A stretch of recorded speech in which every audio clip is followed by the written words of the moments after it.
Hey, what's up, everybody? As you may or may not have realized, I haven't posted a new video in a month or over a month. Um, Things for me have been rough. I have relapsed, but I relapsed for a couple days, then I catch myself and I'm able to stay clean. There are, different factors that I relapse because of. I know nothing is really a good excuse or any. There's no excuses really. It's just I'm make bad decisions. I don't know how to deal with things, and I mess up. But there's one specific thing that has constantly been happening since December that I feel has been very detrimental to my mental health and to my sobriety, which it's mainly the mental health, and then the sobriety comes along with it. But I can't blame anybody but myself for using, so I understand that. But I just want to address a huge thing that has been going on in my life for a while now.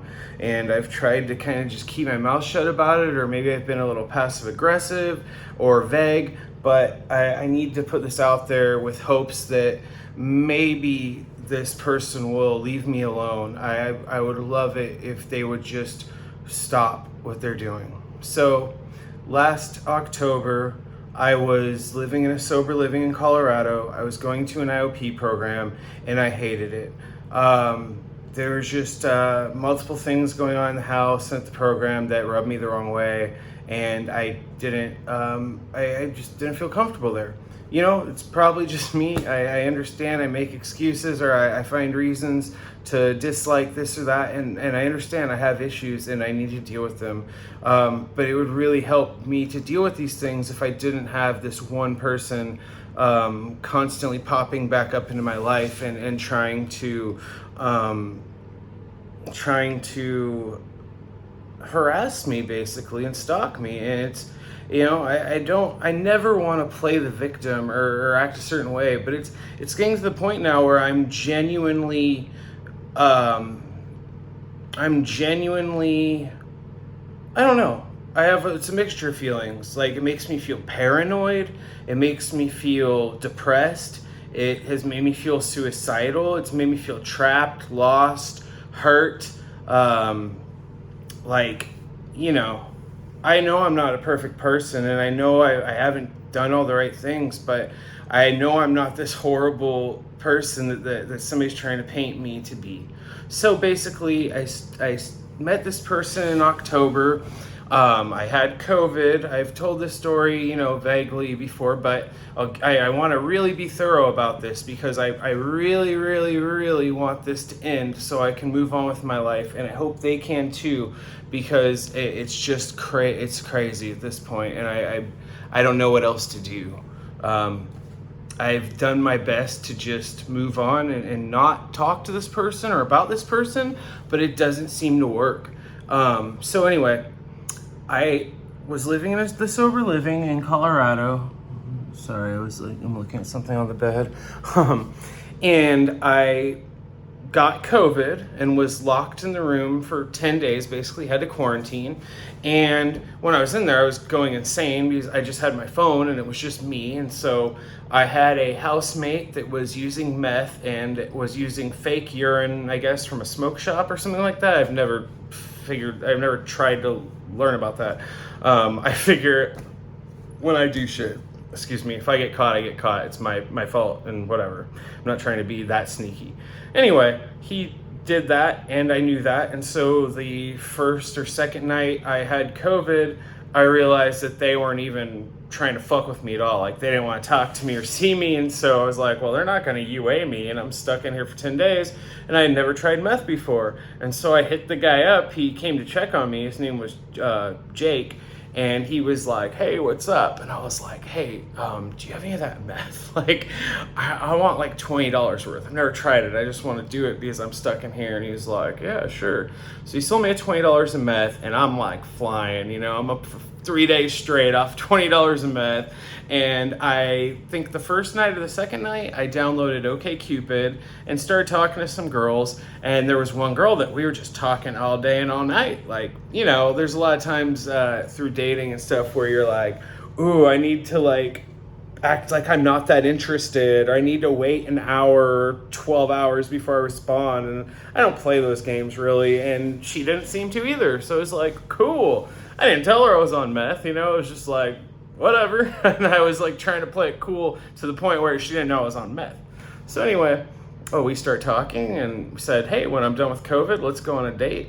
So we did. We went to Taqueria. She took me to the grocery store, and then we went to the Sober Living and watched my favorite movie, Buffalo 66, on the laptop. We only had a single person recliner chair available, so she sat on my lap and we were making out. She enjoyed the movie, and then we watched the Eric Andre show, which she'd never seen, and she loved it. And I was like, cool, this is great, you know. And at this point I was sober. You know, I quit the meth. That was just a 3-day thing, and I wasn't drinking or anything, so I was doing well. And you know, we kept in contact, and it was like 3 days after that date where I was talking to her, and I was just like, God, I fucking hate this place. The Sober Living sucks. I'm like telling her all the things about it, and she's like, well, you could move in with me. And I was like, okay. That sounds great, because first off, I hate this place. Second off, you're cute and we get along. Third off, fucking free rent for a little bit? Sure, why not? I'll go get a job and then we'll figure it out. And so we did that, moved in with her, and instantly she started drinking, and I joined in with her because I was like, all right, yeah, let's just have a 6-pack. And that turned into a 12-pack. And then that turned into a bottle of gin. And then that turned into, hey, you want to go walk with me down the streets of Denver to find pills? And she did. And then I was like, you should probably go home. This isn't safe for you. But anyway, we were totally enabling each other. It was unhealthy from the get-go. Nothing about it. It was screamed red flags. But, you know, I was like, we got this. We're good. And so basically, it turned into a month of us enabling each other. I will admit I was using more consistently than her. I think, you know, we both wanted to quit. And she would get a couple of days of no drinking, but then, like, there were times I'd wake up and I realized, like, she was hiding drinking from me. Like, oh, I'm going to take the trash out. And it was, like, didn't need to be taken out. And then she was gone for, like, 20 minutes. You know, it was shit like that. And then I'd ask her, you know, hey, what happened to those beers? Oh, I threw them out. I'm like, oh, good for you. And then next day I actually drank them and shit like that. There were a couple times where she lied to me about people she was hanging out with or what she was doing. One night I found she was with her ex, you know, and I tried to break up with her, but she started crying. And so, you know, there was shit like that. And then there was me using pills most of the time and trying to get off of them, or heroin and stuff, and wanting to quit, and okay, I'm going to get on Suboxone, or I'm going to go through the withdrawals and different things, and it just never happened. So we didn't have a relationship where we were getting in arguments and like yelling at each other or anything, but you know, things were starting to get more and more awkward. So the last night I was there, she said she was going to hang out with some girl, Ashley. I was like, I don't know, Ashley, you never brought her up before. And then I started drinking, and then something just went off in my head that was like, she's not hanging out with no fucking Ashley. And so I grabbed her phone from her, and sure enough, it was like somebody named Ben or something. He's like, hey, are you on your way? And I'm like, you motherfucker, you fucking lying to me again. And so she you know, freaked out and, oh, give me my phone back. And in the middle of that, she's like clawed at me, like my face. I don't know if it was trying to get the phone or whatever. And I reacted. Like I said, I was inebriated and stuff. And I went like that and like gave her a little slap, like right here. And I swear to God, it was nothing that hard, but I should not have done it. I understand any type of physical contact, especially a man to a woman, is not good. Yes, she did initiate the physical contact, and that's not good or right either. We were both in the wrong, and I fully admit it and apologize. And I realized before I was in denial about it. No, I didn't do that, but 100% that's what happened. So then she had a crazy, you know, surprised look on her face, and I was kind of like, oh, fuck. And yeah, she was like, I'm gonna go to my mom's house or whatever. And I was like, I'm gonna fucking go out and drink or get pills or whatever, and hopefully I don't come back, or just some, you know, depressing, you know, empty threat bullshit. So I left and I went out to drink and get pills, and she left and went to the mom's house. And then I got back and I kind of like was feeling a little guilty about it. So I like uh, reorganized certain things about the house and like decorated and took some things out of the closet that she had meant to put up, or we had meant to put up, and did it. And then I kind of just stayed up all night, you know, feeling conflicted or upset and wondering what was going to go on. We weren't talking. And so the next day she came back around 2 p.m. with her mom. And at that point I was asleep because I stayed up all night kind of waiting for her, but kind of not, I don't know. So they came back and the mom just didn't really say much. And she was like, oh, okay, so you're here or whatever. And we kind of just, I was like, all right, I'm gonna get up and take a shower. And she went to her, she had like a choir thing she did. And you know, everything was kind of going normal. I made her dinner when she got home. And then the next day she said, like, I think we should break up. And I was like, all right, I understand, but can you give me a couple of days? Like, I need to figure out what I'm going to do and get on my feet. And she was like, yeah, I guess. And then she left again and said she was going to the store, but then didn't come back for a while. And I was like, you know what? Fuck this. I will leave. And so I made arrangements for me to leave. She went to her mom's house again. I packed up and I took off. And then from then on out, you know, she was very mean to me at first. She hopes I die. I'm a piece of shit. I'm a junkie. I'm worthless. And then, you know, I was being a dick and being like, you're a fucking dumb lying bitch. I fucking hate you. And, you know, we'd go back and forth and I'd leave her like goofy, mean prank calls when I was drunk. And it wasn't anything like, oh, I want you to die or anything. It was just like talking in crazy voices like, this is the devil. You know, like, ooh, whoops, said her name. Doesn't matter. But it was just dumb shit. And so, you know, I think we were both being very immature. It was a very mutual thing. It was, you know, things went both ways here for sure. And so eventually I said, hey, you know, this is like not getting us anywhere. Clearly we liked each other and like cared about each other. So can we maybe like figure out a way to just be cool and be cordial, be friends or whatever? And she agreed, and we were good for a couple weeks, but then all of a sudden she started acting a certain way again, and eventually she just ghosted me. And so I was upset, and I was hurt by that, and then I, you know, did more of the goofy, mean prank calls, and like I said, nothing threatening. And then I happened to run into her one day with her mom, and I didn't say shit, I just kept walking, and then the next day I saw her mom again, because I was still in Denver is not, I don't know, downtown Denver, I wouldn't say it's very large. It's you know, certain areas. Anyway, so happened to run into them, and then it turns into, oh, I'm stalking her. I forgot to mention, one of the last nights I was there, I guess when I passed out, she had gone through my phone and got the number of Lynn, the woman that was helping me from Soft White Underbelly that helped me get into treatment. And I guess she got her number and was, you know, saying all these horrible things about me and that Lynn shouldn't help me anymore, and I'm a piece of trash, worthless junkie and all this stuff. Of course, she didn't tell her she wishes I would die and all that crazy stuff. She's acting like such a sweet girl. And Lynn's like, oh, she's such a sweet girl, you know, why are you? I'm like, yeah, okay, that's the way she's acting to you. This girl is two totally fucking different people. It was my mistake not to screenshot and keep all the things she sent to me. I delete stuff like that when things are going like that because I don't want to see them anymore and I don't want to keep them. But first off, I learned that I should document things like this. Second off, I learned that I should never even let it get to that point, that I should block the person or whatever, or get out of the situation first. But anyway, so things were, you know, Lynn's like worried. I'm like, dude, I'm moving on. Fucking ended up getting like my own place, was working. And then, you know, I hadn't talked to her in like a couple weeks.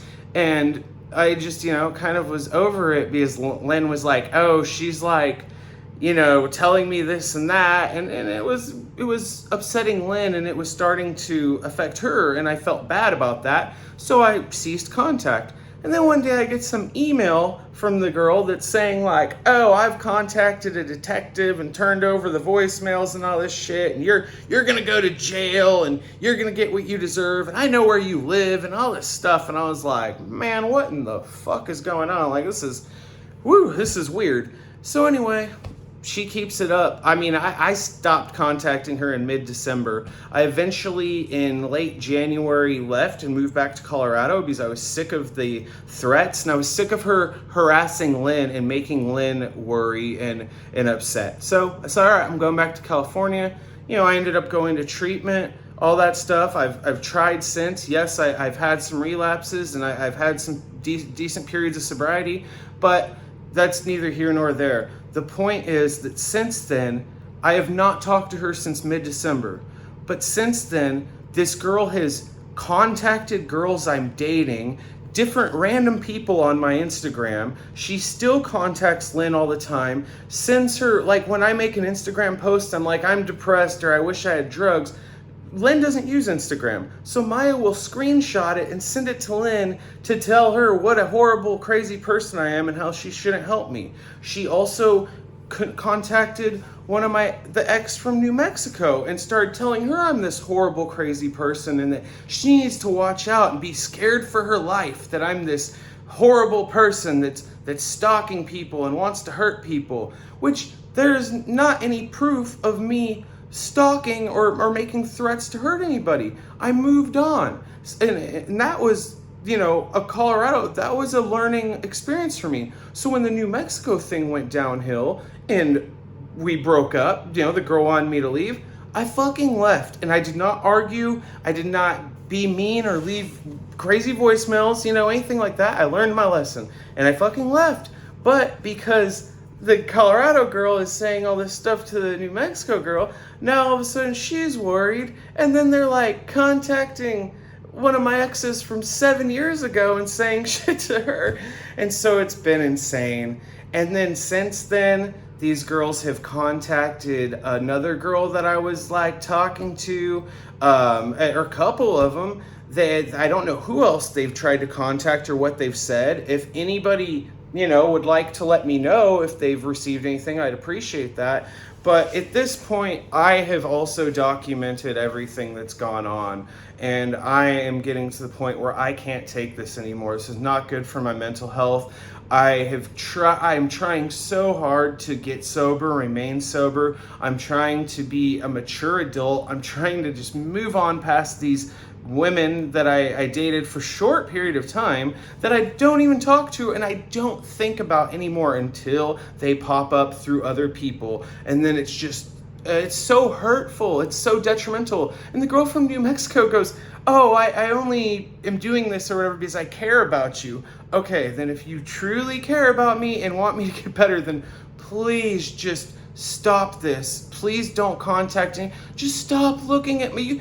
You even said, I don't want to be a dick. I would call you Sarah because you don't want to go by Sarah, so I'm not going to do that. So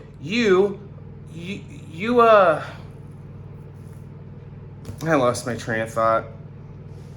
I just wish that this would stop because I don't think about you girls until you come up through other people.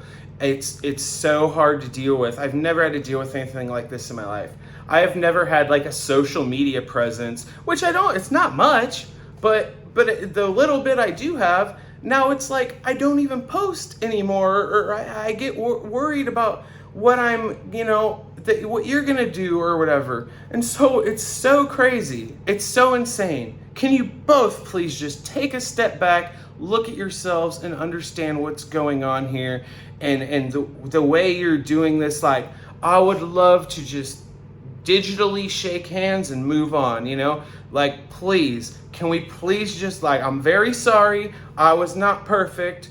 The girl in Colorado, understand. Yes, I was very crazy at certain times, and I'm sorry if that made you worry or feel unsafe. There was never any possibility of me doing anything to hurt you or stalk you or anything. I'm sorry. I was just being crazy and goofy on the phone and thought I was, being funny. But I realized it was not funny at all, and that's why I haven't talked to you since December, because I realized it was bad. And then the New Mexico girl, that's why when we broke up, I was all right. I'm gonna move on, and I haven't try to stalk you or harass you or be mean or do the goofy jerk prank calls. You know, like there's been some times we've argued through email or I kind of told you off, but nobody is in danger. I am not, you know, like if I was this crazy wild person, don't you think at 36 years old, I've been using the internet since I was 12.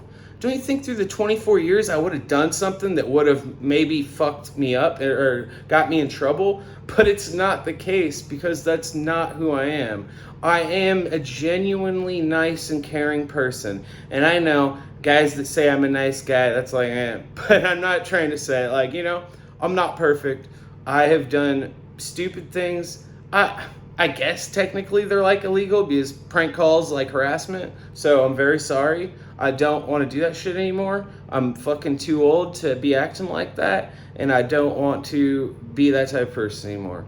So, it's good to get that off my chest because this has been a very weird 3 to 4 months. And I've had different people come to me and say, oh, this person's saying that and this, and it's weird because it bothers them then. And then I gotta like stand up for myself. And so I don't want to just be reclusive or say, oh, I'm not gonna post anymore. Like Instagram, I don't know, it's not even that big of a deal, but I was able to monetize my YouTube channel last month or 2 months ago. And I haven't done much because I'm depressed, and it's not cool to do that to somebody. Like, are either of you so depressed or so hurt or bothered by this that it's been detrimental to your, like, the way you think? Oh, like, I'm gonna do this or that daily. Like, man, I don't even contact either of you, you know? So I guess that's that.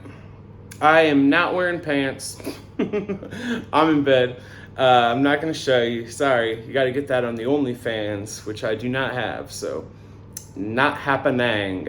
I'm watching NBA Summer League.